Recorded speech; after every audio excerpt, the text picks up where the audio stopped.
Hi, Gene Burnett from GeneBurnett.com with another songwriting tip for you today. Remember, these are not tips to help you garner more likes and worship and attention from the internet or whatever the world is when you watch this. This is more about trying to write songs or helping you write songs that express what you have to express, feelings, thoughts, that get them off your chest in a satisfactory way, that make you feel better for having written them, better for having sung them, and like your life's a little more clear and more sorted out. And hopefully that will affect other people in a positive way. But these are not commercial tips. These are more personal satisfaction tips. So this tip is be willing to write from perspectives other than your own.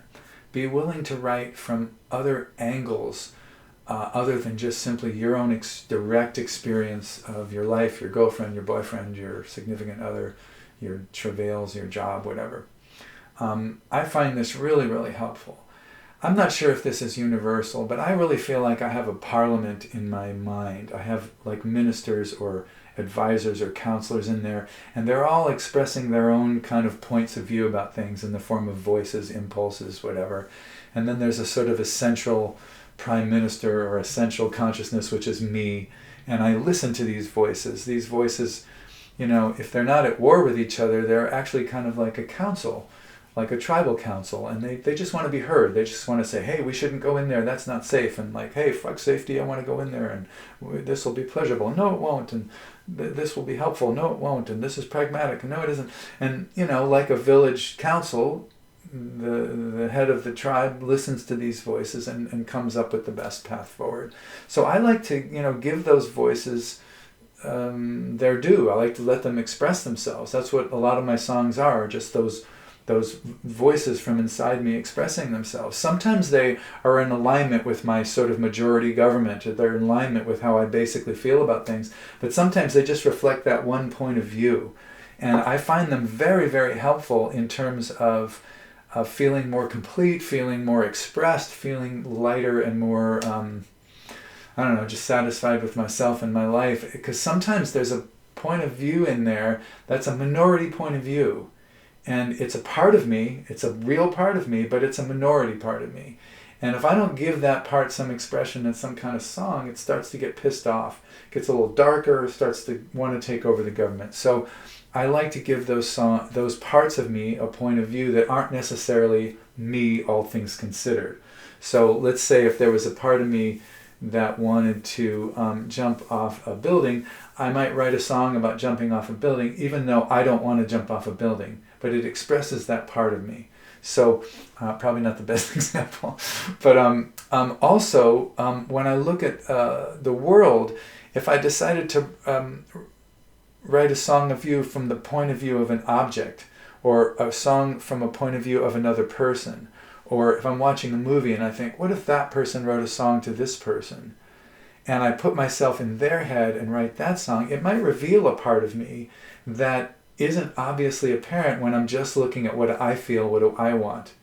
There are parts of us and things uncovered in us that won't really see the light of day unless you adopt a different point of view. And then it can be just a part of you.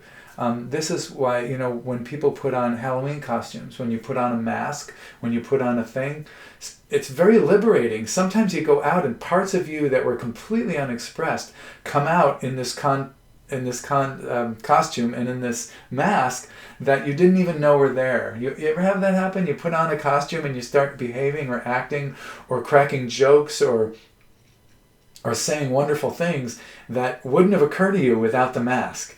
You put the mask on and a different persona, part of you kind of comes out and takes over.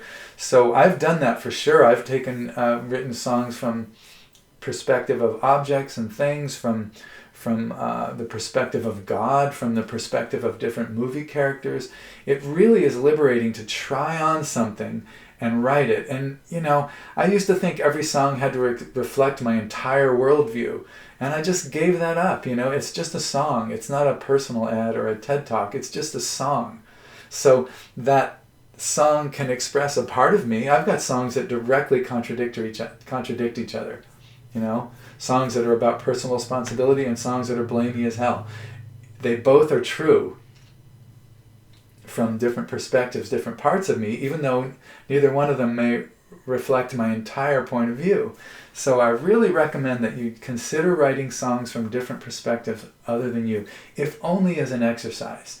You don't have to take it that seriously and feel like, oh, I'm gonna this is gonna be my next big song. But if I want to write a song from the perspective of that shelf, or I can never figure out how to point at things.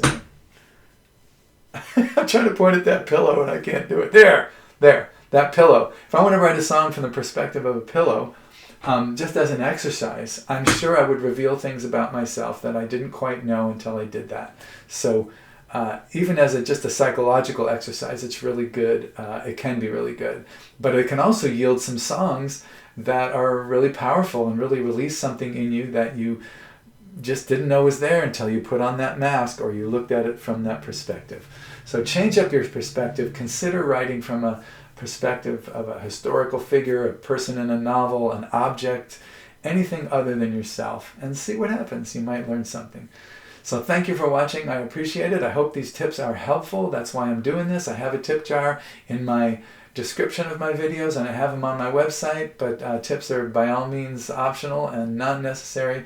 They're always nice to receive, but also comments that anything I've done or contributed here is helpful to you are also really valuable to me. So thank you for watching, and good luck with your songwriting.